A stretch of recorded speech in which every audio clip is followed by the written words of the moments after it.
حضرت آدم علیہ السلام سے پہلے دنیا میں کیا تھا؟ یہ وہ سوال ہے جو ہم سب کے ذہن میں آتا ہے کہ کائنات میں انسانوں کے بسنے سے پہلے آخر کیا تھا؟ ایک صحابی نے حضور صلی اللہ علیہ وآلہ وسلم سے سوال کیا کہ اے اللہ کے رسول، زمین اور آسمان کو پیدا کرنے سے پہلے ہمارا پروردگار کہاں تھا؟ آپ صلی اللہ علیہ وآلہ وسلم نے فرمایا کہ تب اللہ کے سوا اور کچھ نہیں تھا، پھر اس نے پانی پر اپنا عرش بنایا، گویا یہ اس کائنات کی ابتدا تھی۔ پھر اللہ نے قلم کو پیدا کیا اور اس کو حکم دیا کہ لکھ، اور قلم نے اللہ تعالیٰ کے حکم اور اس کے علم سے قیامت تک ہونے والا سب کچھ لوح محفوظ میں لکھ دیا۔ اس کے بعد آسمان اور زمین کی 6 دن میں تخلیق کی گئی۔ یمن سے آئے ہوئے ایک وفد نے حضور صلی اللہ علیہ وآلہ وسلم سے کہا کہ ہم آپ سے دین کی سمجھ اور قلم کی ابتدا جاننے کے لیے آئے ہیں۔ تو آپ صلی اللہ علیہ وآلہ وسلم نے فرمایا، جس کا مفہوم یہ ہے کہ سب سے پہلے صرف اللہ تھا، اس کا عرش پانی پر تھا، پھر اس نے قلم پیدا کیا، اس قلم نے لوح محفوظ پر قیامت تک ہونے والے تمام واقعات لکھ دیے، پھر آسمان اور زمین کو پیدا کیا گیا۔ اس کی جو ترتیب ہمیں روایات سے پتہ چلتی ہے وہ کچھ یوں ہے کہ اللہ تعالیٰ نے ہفتے کے دن مٹی یعنی زمین کو پیدا کیا۔ جب اللہ نے زمین بنائی تو وہ کانپنے لگی۔ پھر اللہ نے اتوار کو اس میں پہاڑ بنائے زمین کو سہارا دینے کے لیے، ایسے جیسے اس میں کیل ٹھونک دیے۔ اس سے زمین ساکن ہو گئی۔ پیر کے دن اس میں درخت اگائے، منگل کے دن تکالیف، مصیبتیں، جراثیم اور بیماریاں بنائیں۔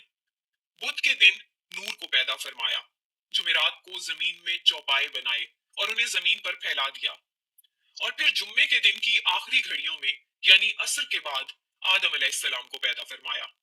گویا اللہ تعالیٰ نے انسان کی پیدائش سے پہلے اس کی آسائشوں کے لیے زمین اور اس پر ضرورت کی تمام اشیاء پیدا فرما دی تھی، یعنی مخلوق کی ابتدا میں آخری نمبر پر انسان کو پیدا کیا گیا، اور نسل انسانی میں سب سے پہلی تخلیق حضرت آدم علیہ السلام کی تھی۔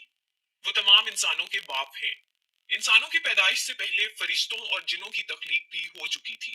فرشتے اللہ تعالیٰ کی وہ مخلوق ہیں جن کا اصل ٹھکانہ آسمان ہے اور وہ زمین والوں کے لیے استغفار کرتے ہیں۔ فرشتوں کو نور سے پیدا کیا گیا، جبکہ جنوں کی پیدائش آگ سے کی گئی، اور انسانوں کی تخلیق مٹی سے ہوئی۔ ابلیس جو کہ شیطان تھا، وہ بھی فرشتوں میں سے نہیں بلکہ جنوں میں سے تھا، اور اس کی تخلیق بھی آگ سے کی گئی۔ کچھ روایات سے پتہ چلتا ہے کہ آدم علیہ السلام سے 2000 سال پہلے جنات پیدا کیے گئے، اور جب وہ فتنہ فساد میں حد سے آگے بڑھ گئے تو اللہ تعالیٰ نے ان کی طرف فرشتوں کا ایک لشکر بھیجا۔ ان میں خوب مارکا آرائی ہوئی، اور اس میں فرشتوں نے جنوں کو تہس نہس کر دیا، اور وہ سمندروں کے جزیروں میں پناہ لینے پر مجبور ہو گئے، اور آج تک ان کے رہنے کی جگہ یہی جزیرے ہیں۔ ابلیس یعنی شیطان جو کہ جنات کا سردار ہے، اس کا ایک تخت ہے، اور وہ تخت پانی پر ہے۔ ابلیس کا اصل نام عزازیل تھا، اور اس کی نافرمانی کے بعد اسے ابلیس کا نام دیا گیا۔ ابلیس کا وہ تخت حقیقتاً کس جگہ پر ہے یہ ہم نہیں جانتے۔ خیر، جب اللہ تعالیٰ نے زمین کو انسانوں کے ذریعے سے آباد کرنا چاہا تو انسان کی تخلیق فرمائی، کیونکہ جنوں میں انسان جتنی فہم و فراست نہیں تھی۔ کہا جاتا ہے کہ جنوں میں سب سے زیادہ علم رکھنے والا جن انسانوں میں سے ایک 10 سالہ بچے کے برابر عقل رکھتا ہے۔ اللہ نے انسان کی تخلیق کر کے اس میں روح پھونکی۔ پھر اللہ نے فرشتوں سے فرمایا کہ میں زمین پر اپنا نائب بنانے والا ہوں۔ فرشتوں نے اللہ سے پوچھا کہ ایسی مخلوق کو کیوں پیدا کرتا ہے جو زمین پر فساد کرے اور خون بہائے، اور ہم ہر وقت تیری تعریف اور پاکیزگی بیان کرتے ہیں۔ جس پر اللہ تعالیٰ نے فرمایا کہ جو کچھ میں جانتا ہوں وہ تم نہیں جانتے۔ فرشتوں کے اس سوال کے 2 مقاصد تھے۔ پہلا یہ کہ کیا یہ بھی جنوں کی طرح زمین پر فساد کریں گے، اور دوسرا یہ کہ کیا ہم سے تیری عبادت میں کوئی کوتاہی ہوئی ہے۔ بہرحال جب اللہ تعالیٰ نے آدم کو پیدا کیا تو زمین سے مٹی لانے کا حکم دیا۔ پھر اللہ کے پاس اس کے حکم کے مطابق مٹی لائی گئی۔ وہ مٹی اللہ تعالیٰ نے پوری زمین سے اٹھوائی تھی۔ یہی وجہ ہے کہ آدم کی اولاد زمین کے رنگ کے مطابق ہی ظاہر ہوئی، بعض سرخ، بعض سفید، بعض سیاہ، اور بعض اس کے درمیان۔ اس مٹی کو پانی سے تر کیا گیا تو یہ تین بن گئی۔ قرآن مجید میں بعض جگہ انسان کی تخلیق کے لیے تراب کا لفظ آیا ہے، یعنی کہ خشک مٹی، اور بعض دفعہ تین کا لفظ آیا ہے جو کہ بھیگی ہوئی یا تر مٹی کو کہتے ہیں۔ جب پانی کو مٹی سے بھگویا گیا تو وہ لیس دار ہونا شروع ہو گئی۔ پھر اللہ تعالیٰ نے خود اپنے مبارک ہاتھوں سے اس مٹی سے انسان کا ڈھانچہ تیار فرمایا۔ اللہ تعالیٰ نے انسان کی تخلیق فرشتوں کے سپرد نہیں کی، بلکہ انسان کو خود ایک مورتی کی صورت میں ڈھالا۔ اس کے بعد ایک مقررہ مدت تک اس کو چھوڑے رکھا یہاں تک کہ وہ گیلی مٹی خشک ہو گئی اور اس کا رنگ سیاہ ہو گیا اور اس میں سے بدبو آنے لگی۔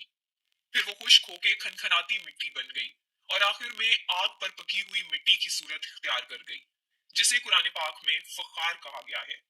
اس مٹی کے لیے اور بھی کچھ الفاظ قرآن مجید میں ملتے ہیں، مثلا ہمایون یعنی سیاہ مٹی، مسنون یعنی بدبودار مٹی، سلسال یعنی کھنکھنا کر بولنے والی مٹی۔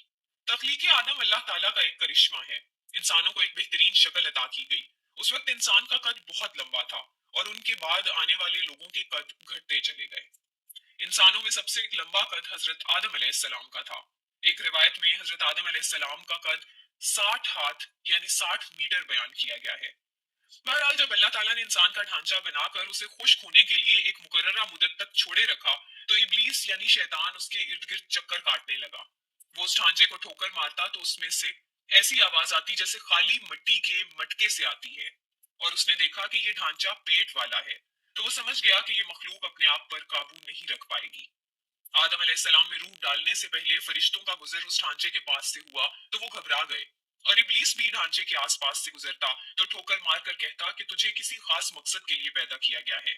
یہ کہہ کر وہ اس کے منہ کے راستے اس میں داخل ہو جاتا اور کمر کے راستے باہر آ جاتا، اور پھر اس نے فرشتوں سے کہا کہ اس سے گھبرانے کی کوئی ضرورت نہیں ہے، اگر مجھے اس پر مسلط کیا گیا تو میں اسے ہلاکت میں ڈال دوں گا، اور اگر اسے مجھ پر مسلط کیا گیا تو میں یقیناً اس کی نافرمانی کروں گا۔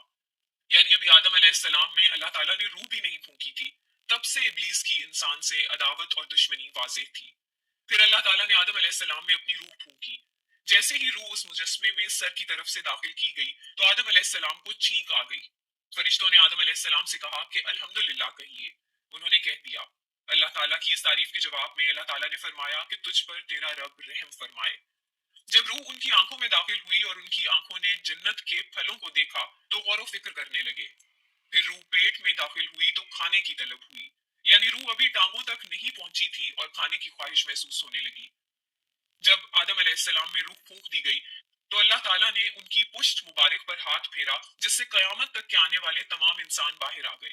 آدم علیہ السلام کی تمام اولاد ان کے سامنے ظاہر ہو گئی۔ یہ بات قرآن اور احادیث سے بھی واضح ہے۔ پھر اللہ نے اولاد آدم سے انہی کے بارے میں اقرار لیا کہ کیا میں تمہارا رب نہیں؟ تو تمام انسانوں نے جواب دیا کہ ہم اقرار کرتے ہیں کہ تو ہی ہمارا رب ہے۔ اللہ تعالیٰ نے آدم علیہ السلام میں اپنی روح پھونک کر فرشتوں اور جنوں سے انسان کو سجدہ کرنے کا حکم دیا۔ ابلیس کے علاوہ سب نے آدم علیہ السلام کو سجدہ کیا۔ اللہ تعالیٰ نے ابلیس سے پوچھا کہ تجھے کس چیز نے سجدے سے روک دیا؟ تو اس نے جواب دیا کہ تو نے مجھے آگ سے پیدا کیا ہے اور اسے مٹی سے، گویا میں اس سے بہتر ہوں۔ اللہ تعالیٰ نے اس کی اس سرکشی پر اسے سزا دیتے ہوئے فرمایا، اس جنت سے اتر جا، تجھے کوئی حق حاصل نہیں جنت میں رہ کر تو تکبر کرے۔